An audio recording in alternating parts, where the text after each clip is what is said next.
All right.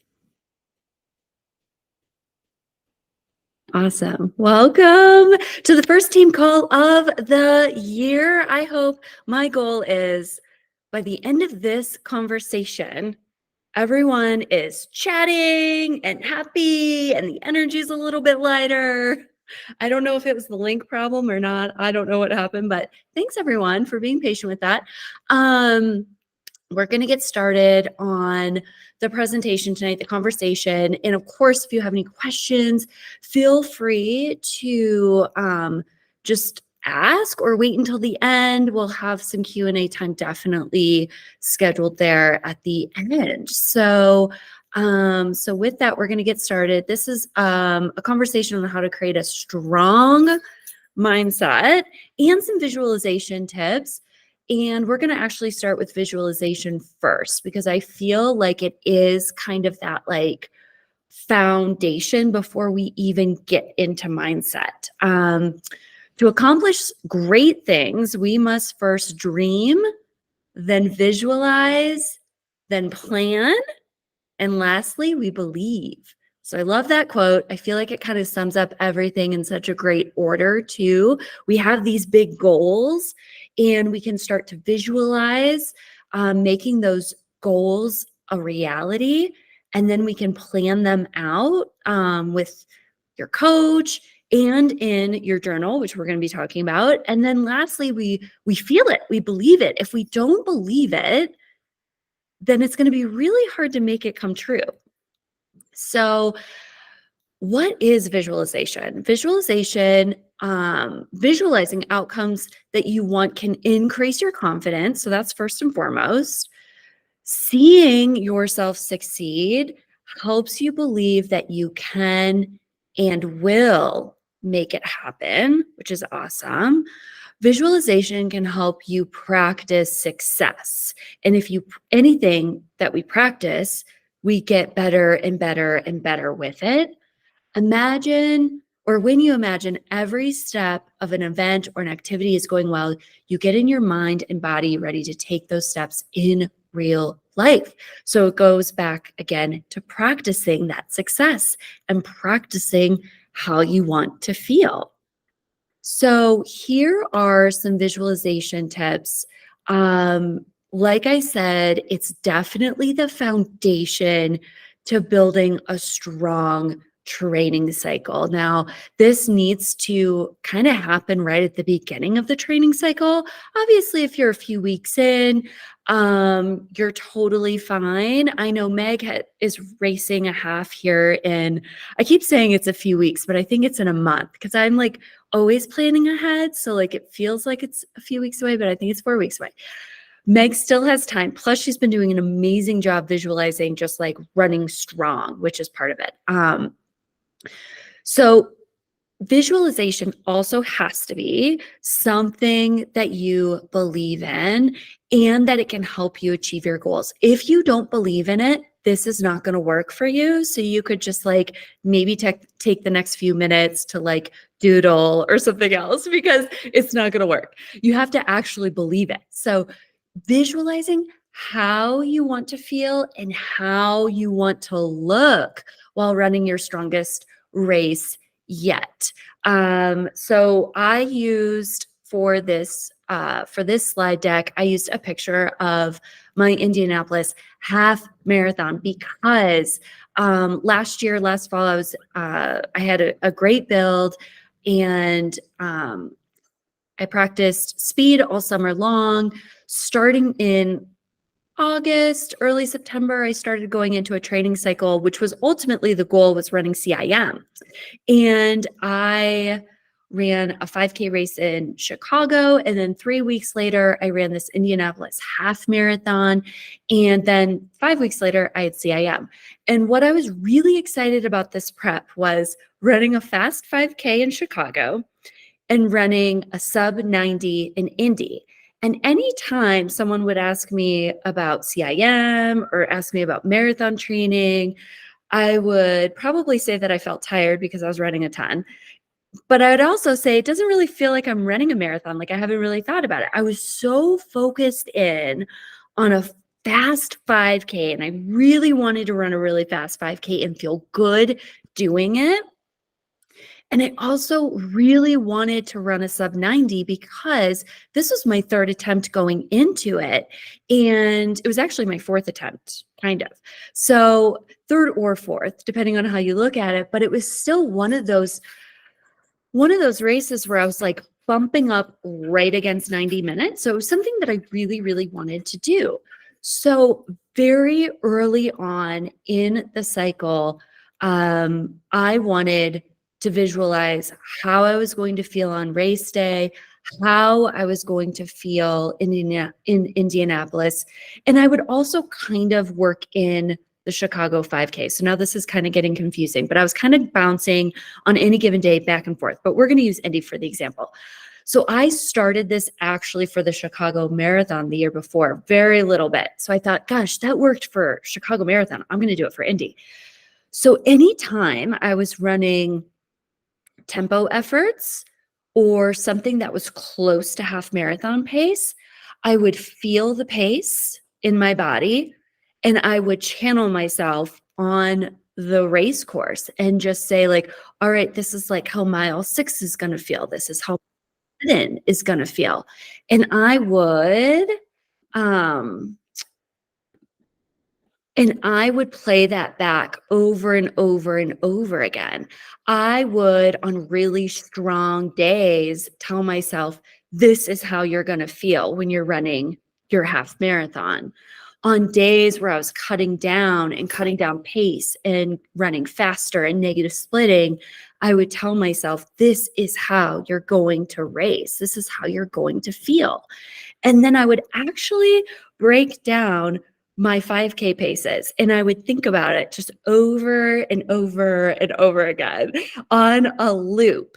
And it was wild. I would practice it on tempos, I would practice it on long runs, and I would also practice more of that like feeling and that pace progression on easy days and recovery days. When I get into a big prep, I am so focused in on that race and how I want to feel that on most of my runs, that's really what I'm spending time thinking about every single day. And it's one of the things, I mean, I'm running a lot and it's taking a lot of time out of my day, but it's also one of the reasons why I don't run with people as often anymore. If you know me from like 3 years ago, I was running with someone new every single day and it was a lot of fun. But it's also, it takes a lot of time, it takes a lot of energy. And now that I can just like leave from my house and like run and visualize and feel good and, run the pace that I need to be running, and I live in a very competitive town and I don't need to be running faster than I feel comfortable with. So it's a great, great time. Training runs are a great time to visualize. So to recap, sorry, Kenzie's whining. To recap, I would practice on easy days. I would practice on recovery runs, and that would be more of the progression and how each 5K was going to look in terms of pace and how it was going to feel on effort. And then on tempos and long runs, I would really feel that pace and say, this is how it's going to feel.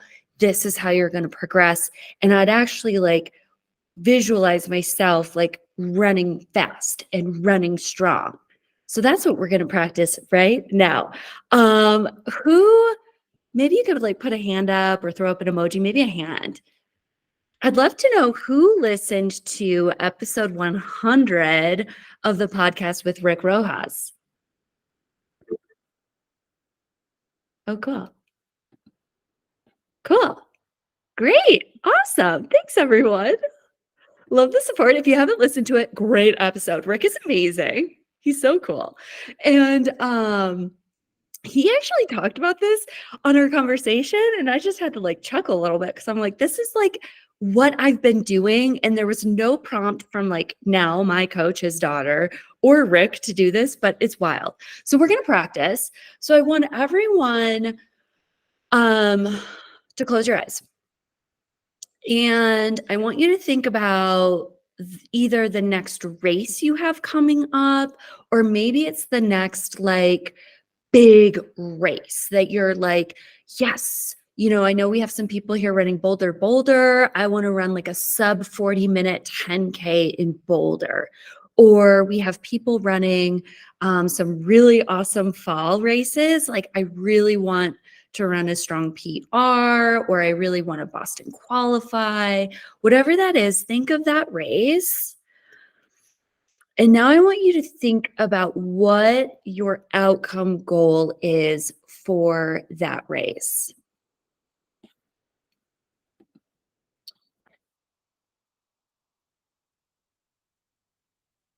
Okay, so now we have the outcome goal. And now I want you to think about how you want to feel when you're running that race. Do you want to feel strong? Do you want to feel smooth? Do you want to feel confident? Do you want to feel fast?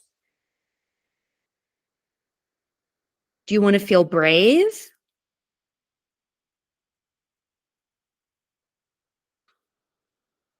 Okay, now open your eyes. Does anyone want to share what they thought about? And or if you have a piece of paper, you can write it down so you don't forget. If you do want to share, you can just take yourself off of mute and share. Hey, this is. Oh, sorry. No, this is great. Go, Annie. I just want to feel, I think more so than like meeting a specific time, I want to run a half marathon, and I just want to feel so good at the end that I could keep running if I want to. Yeah. Like I don't want to run it so slow either. I just want it to be a good pace that just feels really strong. Yeah, like a nice progression. You have gas left in the tank, and it's a huge stepping stone for you in 13.1. I love that. Yeah. And that's a great example, Annie, of like, you don't need to have an outcome goal. You could have that like idea of this is a stepping stone race. I want to feel good. I want to feel strong. I want to have gas at the end, and I don't want to blow up because, blowing up sucks. No one wants to blow up. No one, that doesn't feel good. Right? Yeah. Yep. Yeah. Exactly. Yeah. Awesome. Jason's Boulder mantra, strong, smooth, and confident, like we talked about. That's right. That's right. Jason, are you like visualizing that when you're running now? Like when you're in, let's say, any sort of like stride or easy run or anything like that, running those hills? Yeah, definitely with the hills. And also I just keep visualizing the number 39. Yeah, there we go. I love that. That's a great point too. Visualizing what number you want to see on the finish clock. So with Indy, I was visualizing a 127, and that's what I thought I was in shape to run. It was what I was going for. And what's really cool about that is I ran a 128.09, which is still fabulous. But if you back out the extra, like whatever that we ran on the course from the tangents, it was a 127.0 something, which was really cool. So it can kind of come in that form too, right? Of like, oh, maybe it's like, because Boulder is long too. It's like, maybe it's we Boulder, you want to get under 40. But like in my case, it was like I ran a 6:39 pace average, right? So like that was a big win, even if it was a minute over what I was visualizing. And we're going to get to that here in a second. I love that. Anyone else care to share? This is also a safe space, safe container for everyone. Am I still echoey if I talk? No, it was I was echoing Okay. when, yeah. Okay. I like what you said about brave. I hadn't previously been thinking about that, but I think I will latch on to that one for a little while. I like that. Good. I'm glad that word resonated with you. Everyone has different words and phrases that will resonate with them in each training cycle. And we'll talk about that a little bit later. I think Jason has his hand up. Jason? Sorry, that was for when you asked about Rick Rojas. Oh, okay. Okay. Yeah. Great episode. Episode 100, just 7 episodes ago. So not a whole lot of scrolling you have to do on the phone to get back to it. Awesome. Okay. For the boulder, I just want to feel like when I'm done, I gave it my all. Yeah. Like, no matter what the You feel outcome that way. is, it's just like everything in me, I like didn't like phone in any part of the race. That's how I want to feel. Yeah. I love that. And I absolutely love like the dedication, the determination with this Boulder crew. We have a lot of people racing the Boulder for their A goal. If you're not familiar with that race, it's a hilly 10K in Boulder, and it's a lot of fun, and it really can be a fast course if you race it smart, you race it well.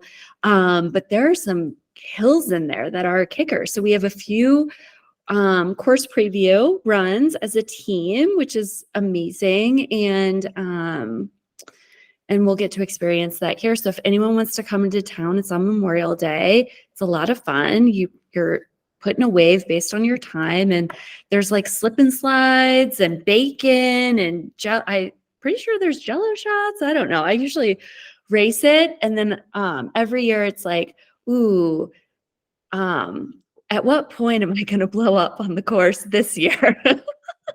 Because I just go out hard, and it's like a fun race for me. But no one else here is going to do that. Everyone else is going to do great. So awesome. Okay, great. We're going to get back to it. Let's see.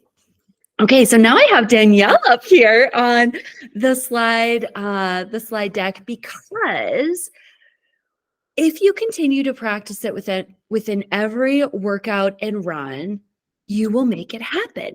Danielle has a great story. Danielle put the work in. Danielle trained for the Berlin Marathon last fall, and we were targeting a Boston qualifying time. She was coming back from a pretty serious injury the fall prior. So the buildup, she built up herself, I think with guidance from a PT. Then we started working together right around May, I want to say, and Berlin was in September. And she really wanted to Boston qualify, which was a 3:30 time, and her PR was 3:33. So we went after, an aggressive, like you need an 8-minute per mile pace basically for a 3:30. So we got to get under that, right? Because of the tangent, and because we all know, or most of us probably know, that like with Boston, there can be that pretty big buffer that you need to fall under. So Danielle, I did not know this at the time until I think our race strategy call. Danielle journaled every single week. She wrote down her wins. She wrote down her struggles. She wrote down her progress. And every single week, she wrote down 3:25 every single week. And I didn't know this until we were having our race strategy call. And I was like, oh yeah, you're in shape for like a 3:21. It's also a major.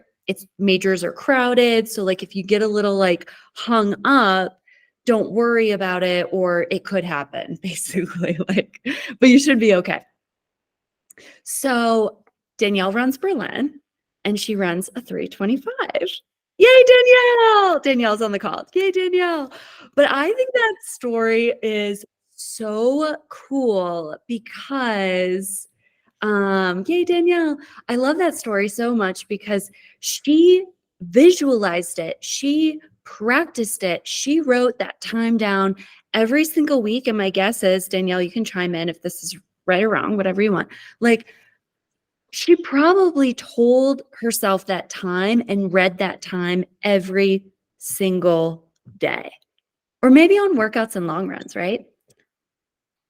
So if you can journal and spend time, maybe it's after this call, maybe it's over the weekend, journal your why, journal your wants, your running goals, what you can create in this prep. And my advice is to be very specific, like with Danielle. She wrote down a 3:25. She could feel it.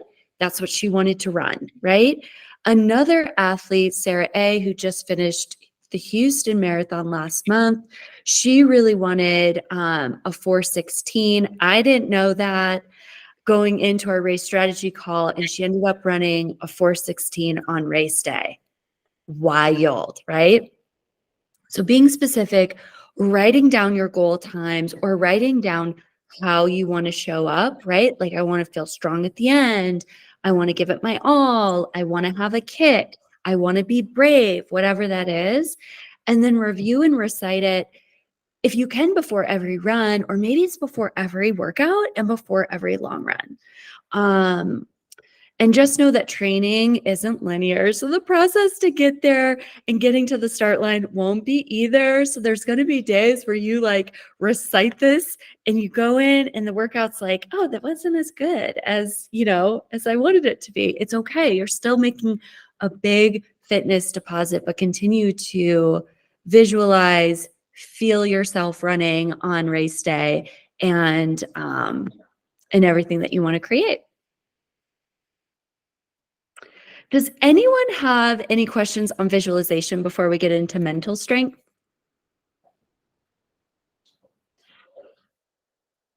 Danielle, is there anything you want to add to the story I just shared? Do I have that right? I think I have it right. Yeah, I did. I wrote it down every week as like a recap. I also wrote it on my hand for the race, but I sweated so much it was a washable marker, so it came off. But yeah, just kind of having that in my mind pretty much every like workout or long run. And a big mantra I use is I want it more than I fear it. So that's something I still use right now. Ooh, I love that mantra. Yeah. That's great. Yeah, because how many times do we get into a race situation or a workout situation and we're already telling ourselves we can't do it, or we're already fearing the workout? This happened to me yesterday. I saw my paces and I'm like, what is she? This has to be someone else. And I went into the first rep and I was like, you just have to like show up, do your best, run on effort if you have to, but like just get it done. And it ended up, if you take it like one rep at a time, it kind of takes the fear away in some ways, or it reduces the fear. But if you want it more than you fear it, you'll make it happen. That's so great. Okay, we're going to get into mental strength. So what is mental strength? Mental toughness or mental strength is a measure of individual resilience and confidence that may predict success in sports, education, and the workplace. And I love this concept so much because I know we have people in school right now. We have people obviously who work, and you work in a workplace or you work remotely and you still have that connection with others. So mental toughness isn't just all about running, but it's also, it can be, included in our everyday life with everything that we do. And how we do one thing is how we do everything, right? So if you can get really, really strong in one of these areas, you can kind of apply those same concepts into the other areas of your life to see how that kind of bleeds back and forth and sets you up for success. Building a strong mindset. So first and foremost, we have to go to the foundation of having a strong mindset, and that is, what is your why? Right? Like, why are you signing up to this race? Why do you want to PR? Why do you want to show up strong? Why do you train? Why do you run? And anytime there's a tough workout, there's a tough week of running, reminding yourself of that why, or maybe it's like low motivation to get out the door. I know I've been dealing with that in January. Thankfully, we're in February, which is one of my favorite months ever because there's hearts everywhere. But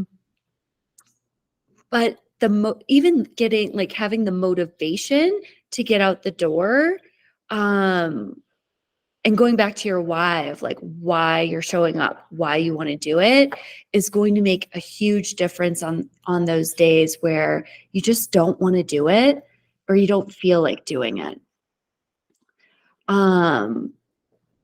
3 concepts that I really love, and this is coming from my coach, is when you approach training, you're approaching it in a grounded manner. And this is track workouts too. You're grounded, you're present into what you're about to do, and you're grateful for the experience and you're grateful to be out there doing it. And whether it's one of those days or moments where you're absolutely crushing it, yay! The gratefulness definitely flows a little bit easier on those days. But I have to say, on the tough days, you're still creating fitness because you're running on effort. And effort is still the king and queen out of anything. And if you're running effort on a tough day, you're probably on a good day running faster than you would be on a good day. So, like, kind of putting it into that concept. And I love this so much, being grounded, right? Showing up to the track, showing up to the tempo workout, showing up to the long run. You're grounded, you're present, and you're grateful. I think it's also really important to meet yourself where you're at, right? And to have a realistic goal for where you want to go and what you want to do. It's really, and I'm pretty good about saying if there's a goal that's maybe a little bit too out there, or it's something that we have to like work our way to during the training cycle, right? But if you can meet yourself where you're at and not over push on workouts and long runs, things should go a little bit smoother, which always builds more confidence or builds confidence easier. So now I want to ask, now this is a safe container, everyone, and I'm going to participate in this. How many of us puts ourselves into a box? And what I mean by that is we say, I can't run fast. I can't run in hot weather. I can't run in humidity. I don't run fast on hills. I put myself in a box a lot. I don't run well on flat courses. I don't run well at altitude. I don't, like, it's a negative, right? I don't insert the blank. How many of us do that? You can like raise your hand, you can come off mute and share. Yeah. Yeah. I would have to say most of us do. There might be 1 or 2 people on this call where that doesn't get to them, right? They kind of flow through it a little bit easier. It's super normal, right? To put ourselves in a box. But as soon as we do that, and maybe it's a pace. Let's back this up. Maybe it's a pace. I can't run X pace at X miles, right? I can't run 8-minute pace for 26.2. I can't run 7:30 pace for 3.1. I can't run whatever, right? I think it's easy to go down that rabbit hole. But when we talk to ourselves that way, yeah, right, Janie? I can't run XX pace, but you can. Let me back this up 1 second. So yesterday I had a workout. I had 1200s with 100-meter strides in between the 1200s. And I looked at the paces, and I actually didn't have paces. I had time, so I had to like convert it myself to figure out what the pace was and all the stuff. And I thought, oh, this is fast. I don't think this is right. I think this is actually someone else's workout, and she forgot to update the paces. And that's literally what I thought. And then I was like, all right, you just got to try this. Like, it is kind of like within your wheelhouse, but like also, I don't think I can run like a 6:10 pace for 1200 meters at altitude for my last rep. I don't think I can do it. Like, I was already telling myself I couldn't do it. Right. And the night before, I thought about it and I was like, wait a second, maybe this is actually who you are now. This is not maybe what you could have done a year ago, but you can do it now. So Janie, to you, whatever that pace is, maybe it's marathon pace at Boston, you can do it because this is your new fitness. This is your new level of being an athlete and where you are. And I think a lot of us see ourselves as the athlete that we were when we first started running, or the athlete that we were a year ago before we started, coaching or getting serious about racing. And it's so easy to go back into that space to say, like, I can't do this. But if you stay grounded and present and think about the workout and think about all the things that you've done leading up to that point to get you to that place, chances are you're going to flip the script and say, this is me. This is me now. How cool is that? Annie, do you have a question? If you do, you can come off mute. Oh no, sorry. I just forgot to put my hand down. That's okay. That's okay. Cool. And we all do it. And I think that's the most important thing, is that maybe outside of elite athletes, because they do have a pretty strong mental side to them. Our sports psychologist for the team, Dr. Ross, had said before to me in an off comment, like, the elite athletes actually have the highest tolerance for pain out of anyone else, not just runners, but that's like why they're so great. They can go there and hold and be in that pain. And my coach has said before in the past, like, the faster you get, the harder the marathon gets. Like, the earlier into the marathon, it gets harder as earlier into the marathon than like when you're, jogging it or starting to race it. And then I was like, oh, I don't know if I want to do this. So they have to stick in it longer. We'll see if we can tell in their faces on Saturday. Right? So you don't want to put yourself into that box, right? You want to flip the script and make it a positive of, I can run in the heat. I can run in the humidity. I am a strong runner, right? I know when I went into CIM, it was like warm and humid that morning. And like the whole morning, I kept telling myself before we were running, I was like, you got this. You're strong. It's not warm. It's cold. Like, I was just trying everything to tell myself, like, it's going to be okay and you can do this. And oftentimes we limit ourselves in our mind before we even give ourselves a chance to succeed and to show ourselves that we can do it and to prove ourselves right. Okay, so now we have Tamana. I really thought Tamana was going to be on the call tonight. I don't think she is. So mindset. Bad workouts are part of training, right? So we have to know that going into it. We have to know that there's going to be days where we're just like, wow, that was tough. Wow, that wasn't great. Wow, that sucked, right? Not every day is going to be a great day.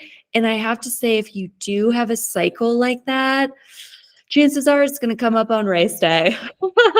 I knew that before my last prep, but it became a reality for me. Like, I had a really great prep last fall, and I can't remember like one day where I wasn't like nailing my workout. But I've heard it time and time and time again that when you do get into that place, it can definitely just show up on race day, because you gotta wiggle it out of your system at some point, right?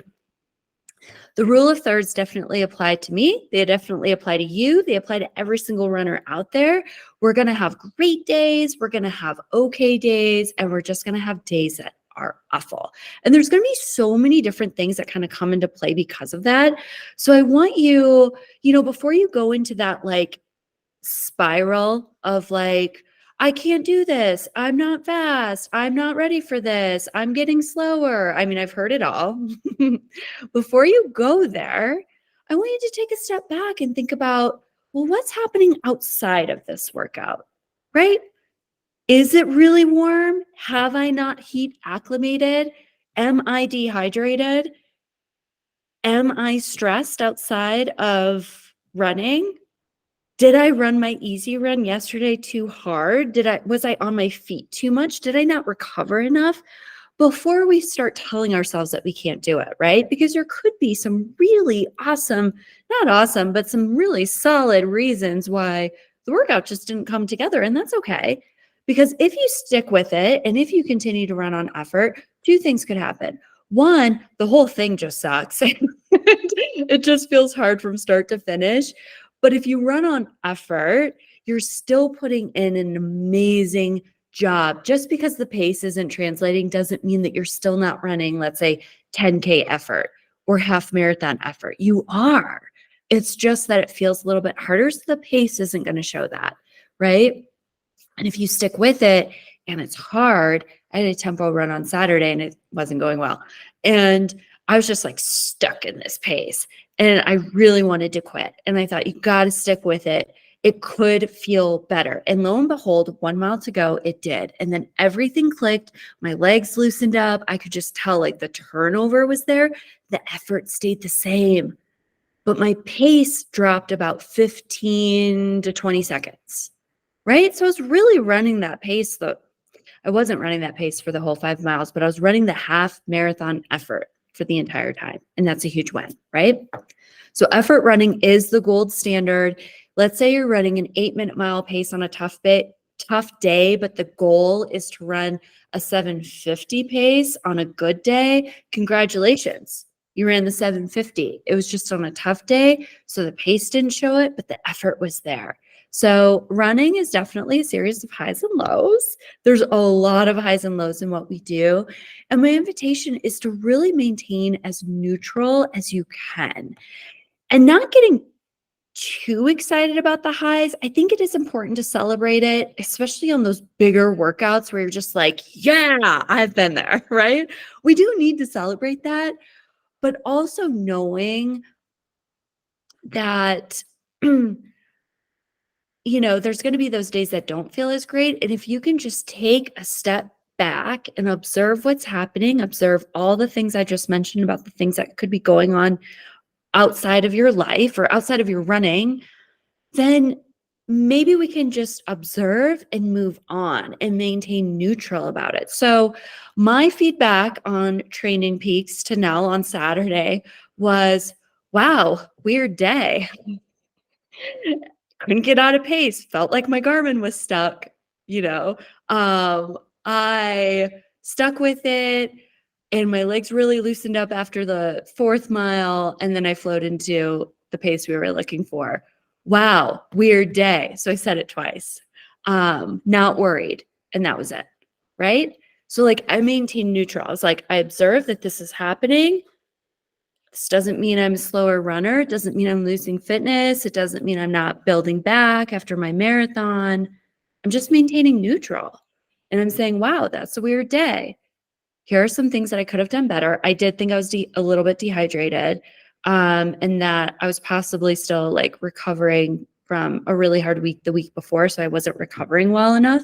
So I put that in my notes too. And there was like, this is just it. And I'm fine. We can move on, right? So weather, terrain, and life stress all can play a big piece in how we feel day to day in training. So I want you to know that, but also not box yourself into, well, I can never run well when I have a stressful work deadline or it's warm out or I'm running on, hills or something like that, because you can. You absolutely can. It just might not be every day. Oh no, this image didn't pull through. Let's see if we can find it. I wonder who it is. Okay. I think it was Meg. Meg, I think it was your photo. I was doing this at Starbucks yesterday. Their Wi-Fi is good, but not great for camp out.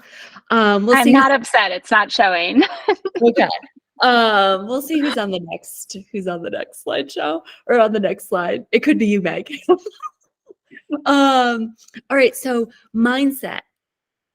Great. I mean, you guys have heard me talk about this, right? Having your mantra, having your power word. Now, this is going to be unique to you in your race. So my invitation to you is that every single race, you have something different. I guess the only caveat to that is if you're racing something flat and you want to keep the same mantra because it fits, right? So I'm keeping the same mantra that I used for Indianapolis that I'm using for Cherry Blossom, which is coming up here in the spring. It's the same course. It's flat. It's fast. I've already started the visualization. I actually tear up when I visualize how strong I'm going to run. And that's kind of like the feeling that I want you to like pull away from how strong you're visualizing, because I feel it. I feel how good I'm going to feel. And that makes me start to like tear up a little bit. I love running, everyone.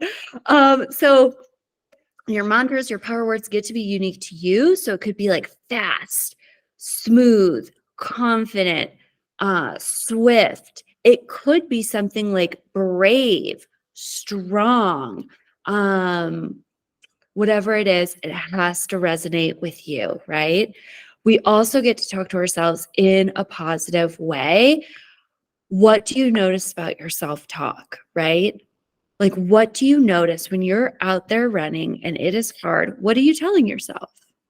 At CIM, I kept telling myself how hard it was, and then I had to retract it, right? So I noticed it in the moment, which is fine. If you can notice it and then reprogram or change the channel, it will help. And the more that you practice it, the easier it'll be to just immediately flow right through that versus going negative then to positive, right? So you want to practice your positive self talk while you're running. And it could be on a training run. It could be on an easy run. It could be during a hard workout. Like last Saturday's tempo, I was just like, I really was kind of neutral to it. I was just like, this is so weird. This is so hard. I don't even care. I know the effort's there. But I did tell myself, I kept telling myself to relax, because typically when we're not running the pace we want, but the effort is high, we start to tense up because we're not hitting pace. Has anyone noticed that before? Like when you're having a tough day, you just like instantly like, ugh. Well, I see some of you run every single Wednesday. Yeah, Melody, thank you. Yeah. And Annie, yeah, that's good. One, it's great to know that about yourself. And two, especially to the people in Denver, I see you every Wednesday. I think it happens to most of us, right? It does happen to most of us, and that's normal. And telling yourself to relax can almost be the right power word for you when it does start to get hard, because when you relax, you can really make something special happen. And like in my case, my legs opened up and I was able to like produce a really strong last mile, which I felt really good about. So something I heard last week that I really, really love, I'm pretty sure it was on the podcast last week that I talked about. Actually, I know it is. If you don't like the channel, change the station, right? If you don't like the song that's playing, change the station. And I love this because I love music. And as soon as I heard that, I was like, oh my gosh, that makes so much sense. Why would I want to talk negative to myself? I don't like that. I'm going to change the station and say something positive to change the mood, to change my body language, and to move this thing in a more positive direction. It is something you can practice on every single training run or on just the harder days too, right? If you are practicing it on every single training run, what you can do once you get into the run is just list out the things that you're grateful for. And that can kind of like immediately put you in a positive headspace, which is nice. And I love the prove yourself right mindset, right? And building on the momentum that you're creating. So every single time you get your training run done, every single time you stay in the pace zone that you should be staying in, every single time you nail that rep or you're nailing the effort, I want you, or I'd like for you to do, invitation to tell yourself, I'm proving myself right. I did this all last fall. Sometimes I'd say it out loud. Sometimes I'd just say it in my mind. And what I have to say is, especially on a long run, when you're just like clicking the miles over and over and over again, saying it out loud and saying it powerful and saying it strong builds some type of momentum that nothing else can really create other than that. It is special and it is awesome. And maybe if you're going into a race here in a few weeks or in the next month or whatever this year, it's something you can do at the race too, right? Because if you're saying it out loud, powerful and strong, chances are someone's hearing that and you could be influencing them too. I don't think they'll get upset about that. Okay, is Meg on the next slide? No, that was Meg. Sorry, Meg. If you create a strong mindset and visualize your success on race day, you will create magic. That is hands down going to happen. And you can't lose. And that's a great place to be in.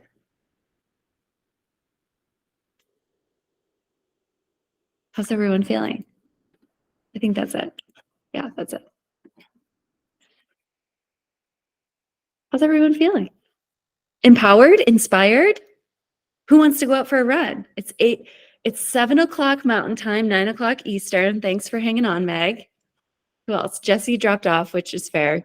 It's Friday. Tomorrow's Friday, which means she's probably running her long run. If anyone follows Jessie on Strava, she gets up at like 3 a.m.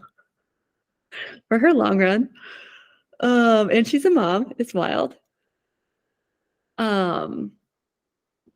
Does anyone have any questions, any feedback, anything they want me to go over? Anything? I know it's a lot to process too. Dina left. Bye, Dina. This was good. I know it's something we talk a lot about, Sarah, so it always just helps to reiterate. Yeah, and I think last night we had a breakthrough in your workout and how, I think Melody's example is probably an example that a lot of people find themselves in. Is Melody's training for a 5K, and we did last night we did let me remember. I want to remember this. What did we do last night? I'm remembering Heather's workout, which is also a 5. It was 4 by 3 minutes at 5K. And 4 by 1. 4 by 1 minutes at faster than 5K, and then 1,000. It ended up being about 5K. About 5K. Yeah. Great workout for her. This is why I wrote it that way. So we did 12 minutes of 5K work, right? 4 by 3 minutes, 12 minutes.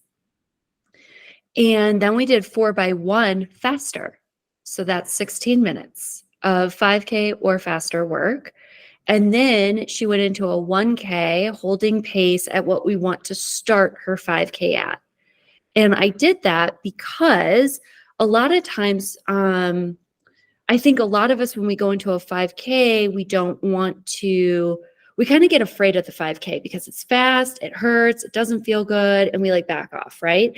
And this is something that happens to Melody. It happens to a lot of us.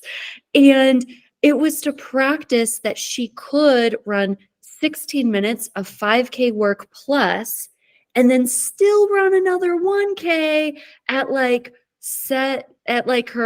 5K starting point a little bit faster to prove to herself that she can hold that pace on tired legs, right? So that's how I approach that workout. Like, that's a solid workout, right?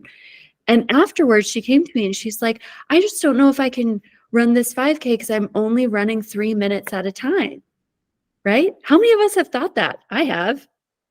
I'm only running a little fraction of an interval, right? But when you add up the entire time spent on that pace, it's actually very close to what you're going to be racing. Now, this isn't necessarily true for the marathon or the half, but it can be for the 5K. It can be for the 10K. The half and the marathon's a little bit different because we just need to get 6 miles for the half, 10 miles for marathon, and you're good. And that can be broken out in the long run. You could do 3, 3, 3, 1, right? Or for the half, it could be 3 by 2 miles. Hardest workout ever in my mind, 3 by 2 miles. Could be 6 in a row. It could be a 5-mile tempo, right? So I loved that example. I loved how we flipped the script. And then on Strava, you were like, I did 21 minutes of 5K work. And I'm like, yes, you did. It was not 3, right? Because 3 seems so small and it seems really scary, right? Well, yeah, I can do 3, but can I do 22, 23, whatever, right? But it's like, yeah, you just proved yourself right. And you proved to yourself that you can run pace after 16 minutes of work, which is where things start to get a little dicey, right? Yeah. Yeah. Plus those rest intervals, I think I was noticing towards the end, I was like, oh, my legs are just getting heavier and heavier and Yeah. heavier. Like That's good. every time I stop. Like Yeah. Yeah. And that's good because you're getting practice running 5K pace on tired legs. It's good. Yeah. Yeah. I think the other thing we talked about too last night, just kind of standing around, was like treating the 5K like it's a race. I think it's really hard to just think about like an in-town 5K of like, oh, I'm just gonna go pop in and it's just a 5K. And like that was another like flip that I have noticed in the last couple days of just thinking about this next one as being like, no, this is a real race. It's not just a 5K that's Yeah. 20 minutes from home. Like Yeah, I love that so much. Now, Ronald just jumped off. Abby left. That's too bad. I know we're at the hour. Sorry, everyone. I love that so much because a lot of us do race close to home. And when the races aren't like this big major thing, it's very easy to just tell yourself like, oh, it's not a big deal. I don't need to prep for it. I don't need to like get good sleep, or I don't need to carbo load or whatever, right? Like, but in reality, we should be treating all of these races like they are a goal race. We're going into it. We're getting great sleep. We're carbo loading. We're hydrating. We're doing all the things, and we're showing up and we're giving it our all. Now, Ronald just left. Bye, Janie. Ronald just left. He's racing a 5K on Sunday across the street from his house in San Francisco. And he's like, he's jazzed. He's ready to go. He's like, we are racing this thing. And I'm like, yes, we're racing, like really going through all the motions. Bye, Rachel. So I think it's really powerful. It's really impactful. And it's something that can really move the needle if you are racing locally and just giving it your all, because we are putting time, energy, and finances into this, right? Like between coaching and racing and the shoes and the kit and everything, like let's give it our all. And at the end of the day, if a race doesn't go exactly the way that we want, every single person in your life is going to love you the same. They might love you even a little bit more because you put yourself out there, right? Like you got yourself uncomfortable. You're going after your passions. You're going after goals, right? And that's a really cool thing. And then, yeah, if the outcome's there, amazing. But like if it's not, that's okay. Like there'll be another day. There'll be another race. And it's a great way to think about it, especially for those local races that are a little bit smaller, not as hypey. Great. Any other questions, feedback? Anything? Thank you. This is great. Yeah, thanks, Meg. Great to see you. Sorry your photo didn't populate. It was the best one. It was like you were running in Totally that good with that. hot, warm. Was it a 10K? No, it was the half. Yes. The half. Oh, was it the half? Yeah. And you just looked like you were running through like Florida heat and humidity. And I was like, this is perfect. I'm glad our athletes won't have that this weekend. I know. For That sure. was great. Have so much fun. Yeah. Nell has like an after party. Do you want me to forward you the details?